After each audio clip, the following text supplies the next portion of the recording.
नमस्कार। पहले बात तो आपने दो विषय इस प्रकार के जोड़ लिए जिनका जोड़ना बिल्कुल उपयुक्त नहीं है। देश के लोकतंत्र का और किसी एक घराने का, किसी एक औद्योगिक समूह का दो विषय जोड़ना उपयुक्त नहीं है। मेरा आपने जोड़े, ठीक है, आपका अपना प्रेरोगेटिव है।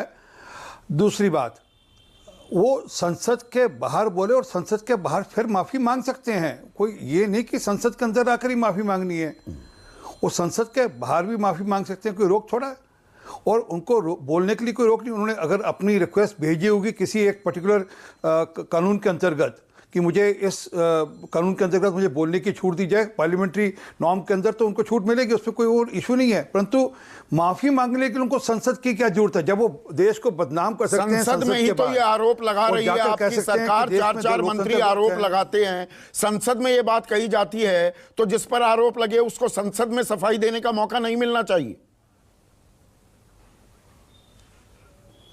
आरोप तो मैं भी लगा रहा हूं। अब मैं आरोप क्या लगा रहा हूं अलग से जरा सुन लीजिएगा। और उसके लिए तो फिर स्टूडियो में बुला लीजिए उनको माफी मांगने के लिए। उन्होंने एक सिख बच्चे की ओर इशारा किया, एक सिख बच्चे की ओर इशारा किया और कहा कि तुम सेकंड क्लास सिटीजन हो भारत के अंदर।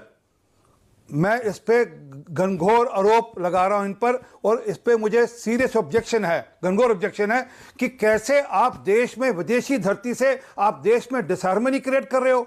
आपकी जानकारी के लिए आप जरा अपनी सर्च टीम को बोलिए, ढूंढेंगे।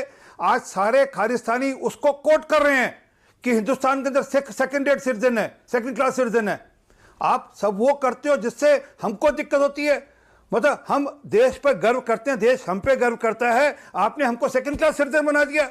आपने हैंडल दे दिया खालिस्तानियों को कि वो आज देश को, उस हैंडल को यूज करेंगे देश के खिलाफ। वो ये इसी प्रकार है जब इन्होंने कश्मीर को लेकर बोला था और इमरान खान ने जाकर कोर्ट किया था, और तब भी यही हुआ था। तब भी वो कोई जमीन पर कुछ कहा, देश कश्मीर में कत्लेआम हो रहा है, ब्लड बात हो रहा है, हालांकि कुछ नहीं था, और वो जाकर इमरान खान ने यूएन में कोर्ट किया। ये क्या मतलब है? आप मतलब संसद में सरकार के 4 मंत्री सांसद माफी की बात करें, देश का अपमान करने का आरोप लगाएं, तो जिस पर आरोप लगे हैं संसद में नहीं बोलने दिया जाएगा। यही तो आरोप राहुल गांधी लगा रहे हैं कि लोकतंत्र की धज्जियां कैसे उड़ रही हैं, माइक म्यूट कर दिए जाते हैं, बोलने की आजादी नहीं दी जाती। हो गया संदीप भाई, आज तो देश का बच्चा बच्चा माफी मांग रहा है। इनको हर गली मोहल्ले में जाकर माफी मांगनी पड़ेगी। अच्छा। आप रुकिएगा, कभी अब जाएंगे किसी कार्यक्रम में, वहां लोग काले झंडे लेकर खड़े होंगे इनके खिलाफ कि आप पहले माफी मांगिए, फिर आप बात करिएगा, फिर पब्लिक अपीयरेंस करिएगा, क्योंकि इससे आपने लोकतंत्र पर, देश के लोकतंत्र पर प्रश्न उठाया। एक्चुअल किस चीज पर आपको आपत्ति है? अपमान कैसे हुआ कि लोकतंत्र कमजोर हो रहा है, ईडी सीबीआई संस्थाओं का बेजा इस्तेमाल हो रहा है? दिक्कत कहां है? असल किस चीज पर अपमान किया गया, मैं वो थोड़ा समझना चाहूंगा आपसे। संदीप भाई, आपने शायद ध्यान से सुना नहीं, जहां आपका मन नहीं, जहां आप चाहते नहीं कि जो मैं बोल रहा हूं वो ठीक ढंग से प्रेजेंट किया जाए। मैंने कहा सरदार आरपी सिंह को ऑब्जेक्शन है। नहीं, सरदार आरपी सिंह की बात नहीं है, सरकार को जो ऑब्जेक्शन है, जो आपके राष्ट्रीय अध्यक्ष, आपके 4 केंद्रीय मंत्री, क्यों नहीं है? अपमान क्या हुआ है ये बताइए ना। अपमान कैसे हुआ, ये मतलब किन किन चीजों को लेकर दिक्कत है? इससे बड़ा अपमान क्या हो सकता है कि देश के सिखों को, जिन्होंने देश की आजादी के लिए कांग्रेस के पैदा होने से लिए माफी मांगने के लिए कहा जा रहा है क्या? अरे सुनिए संदीप चौधरी, आपने बोला, अब आप सुनिएगा, अब सुनिएगा, बिल्कुल ये इशू है, आप ध्यान से सुनते नहीं है। और ध्यान से सुनिएगा, कांग्रेस के पैदा होने से पहले 1885 में कांग्रेस अंग्रेजों ने बनाई थी। 1872 के अंदर 60 सिखों को तोप के गोले के साथ चलाया गया था इस देश की आजादी के लिए। वो शेष, आज वो सिख देश के अंदर सेकंड क्लास सिटीजन हो गए। हम अपमान फील कर रहे हैं, ये हमारा अपमान दिया। पार्टी को बताइए ना, मांगे वो उस मुद्दे को भी उठाए, जो मुद्दा है उस मुद्दे पर रहते हैं। अरे जो सवाल है उसका जवाब आप देंगे कि नहीं? आप कान से ऊंचा सुनने लगे। आप राष्ट्रीय अध्यक्ष का कृपा करके भाषण चला लीजिए। क्या है उसमें दिक्कत तो बताइए ना। सुन लीजिए, क्योंकि राष्ट्रीय अध्यक्ष ने, आपको समझ नहीं आ रही अभी भी? नहीं आ रही, बताइए ना, मैं अज्ञानी हूं, समझ नहीं आ रही आपको। आप कहते हैं क्या ये? अरे बताइए ना, क्यों इतना गुस्सा करने से क्या हो जाता है? प्रभु राम आप पे कृपा करें, प्रभु राम आप पे कृपा करें, प्रभु राम आप पे कृपा करें, जो आज खालिस्तानी देश में बवार मचा रहे हैं। खालिस्तानी मुद्दा नहीं है, संसद में इस बात को लेकर हंगामा नहीं हो रहा है। आरपी सिंह, विषयांतर मत होइए, आप 5 मिनट एक ही राग अलाप रहे हैं, मुद्दे पर आइए ना। अरे क्यों भैया, आपको सुनने में दिक्कत है ना, आपको सुनने में दिक्कत है। मैंने रिपीट करता हूं आपके लिए, सुनिए, मैं रिपीट करता हूं। सरकार को दिक्कत किस बात को लेकर है? राजनाथ सिंह, पीयूष गोयल, स्मृति ईरानी, किरण रिजिजू, जो संसद में हंगामा हो रहा है आपकी बात को लेकर नहीं, सिखों के प्रति आपकी संवेदनाओं का मैं सम्मान करता हूं। मुद्दे पर आते हैं आरपी भाई।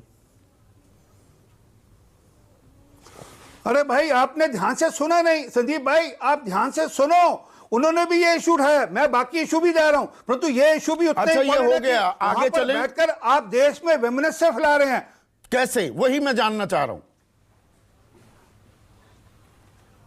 अरे अभी आपको समझाया मैंने कि खालिस्तानी कह रहे हैं कि हम सेकंड क्लास सिटीजन है। अच्छा, और सुनिए, ये जो कहते हैं हमारा देश एक कई सारे राज्यों का मिलाकर एक यूनियन है, वही भाषा एग्जैक्टली वर्बटम मैं आपको भेज रहा हूं। वर्बटम अमृतपाल सिंह खालिस्तानी कहते हैं। अरे हमारा संविधान कहता है RP Singh, we are a union of states. हमारा संविधान कहता है ये, क्या आप बरगलाने की बातें करते हैं? We are a union of states, इसमें क्या गलत चीज बताई जा रही है? संघीय ढांचा है। मैं बताता हूं, मैं बताता हूं, एक मिनट सुनिए ना। या तो संविधान में आपकी 1947 में नहीं बना था देश सिर्फ। ओहो, तो संविधान में आपकी निष्ठा नहीं है आप? अरे सुनिए ना, आपकी भारत में निष्ठा नहीं है, आपकी अपने पूर्वजों में निष्ठा नहीं है। क्या हो जाता है? आप सर्टिफाइंग अथॉरिटी बन गए जो इस देश का। आप ही क्या करेंगे? कौन देश का अपमान कर रहा है, कौन देश का सम्मान? कैसे होता है मैं बताता हूं। अरे आप कौन है? आप तय करने लगेंगे हर चीज को। सुनिए संदीप चौधरी, सुनिए। अरे नहीं, ये अनर्गल आरोप मुझ पर लगाकर आप सोच रहे हैं जाने दूंगा, नहीं जाने दूंगा। कौन है आप? आप मुझे कैसे कह सकते हैं?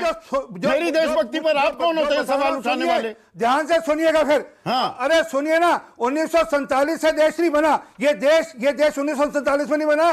कृपा कर श्री गुरु ग्रंथ साहब पढ़कर आइएगा, अंग नंबर 360 पे हिंदुस्तान संवालसी बोला लिखा हुआ है। ये हिंदुस्तान मुद्दे पर आज यानी कि ना बोलने का मन बनाकर आए हैं। बता रहा हूं जो ग्रंथों में दर्ज है आपके लिए। आप मुद्दे पर ना बोलने का मन बनाकर आए हैं। आपको ये कम मुद्दा लग रहा है?